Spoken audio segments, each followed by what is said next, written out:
Hi, and welcome back to my channel. History has seen its fair share of darkness, and today we're diving into a chilling story that happened on the eve of New Year.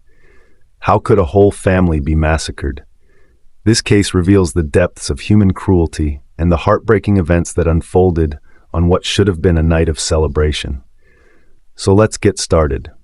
Kindly subscribe to get more true crime stories. The Coleman tragedy sent shockwaves across the quiet suburb of Edinburgh and beyond.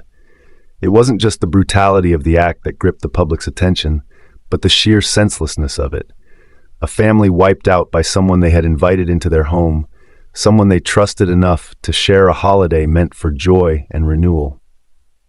As more details of the case emerged, they painted a complex, disturbing portrait of James Bennett and the escalating tension that culminated in the horrific events of that fateful night. James Bennett's life had been a slow descent into chaos. Once a promising young man with a career in graphic design, he had struggled to hold down jobs for years, his financial troubles growing with each setback. While his sister Angela and her husband Robert built a stable, happy life, James seemed to spiral deeper into resentment and self-pity. Those who knew James described him as a loner, someone who had grown increasingly bitter as he compared his failures to Robert's success. It didn't help that Robert often tried to give James unsolicited advice, believing he could fix him. To James, these gestures came across as condescending reminders of his inadequacy.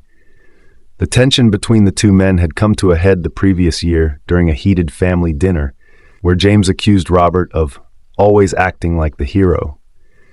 Angela had tried to mediate, but the damage was done.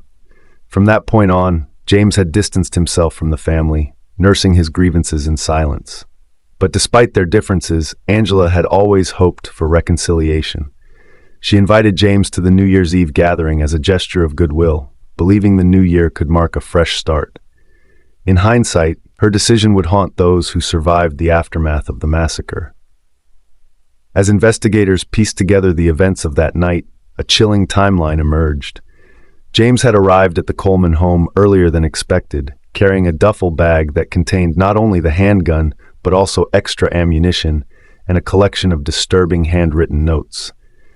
In these notes, he detailed his grievances against the family, blaming Robert for stealing his opportunities and accusing Angela of abandoning him in favor of her perfect life. Initially, James's behavior at the party seemed unremarkable. He exchanged pleasantries with other guests, even engaging in light-hearted conversations with his niece and nephews. But as the evening progressed, subtle cracks began to show.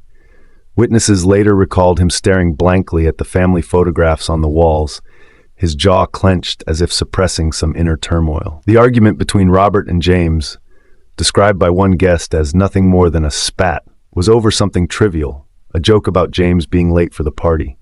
Yet for James, it was the final insult.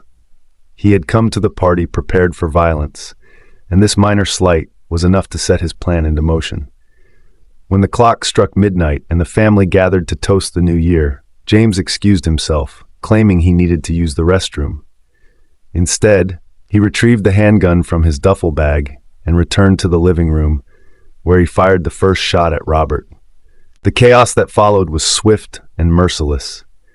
Angela's desperate attempts to shield her children only seemed to enrage James further, as if her maternal instincts were a personal affront to his festering bitterness. The children's screams echoed through the house as they fled, seeking refuge in their bedrooms, but James pursued them with an almost mechanical precision. Emily, the eldest, tried to barricade the door to her siblings' room, but James forced his way inside.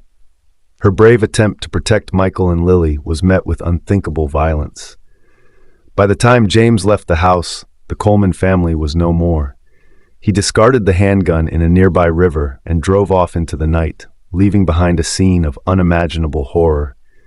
News of the Coleman family massacre spread like wildfire, dominating headlines and sparking widespread outrage.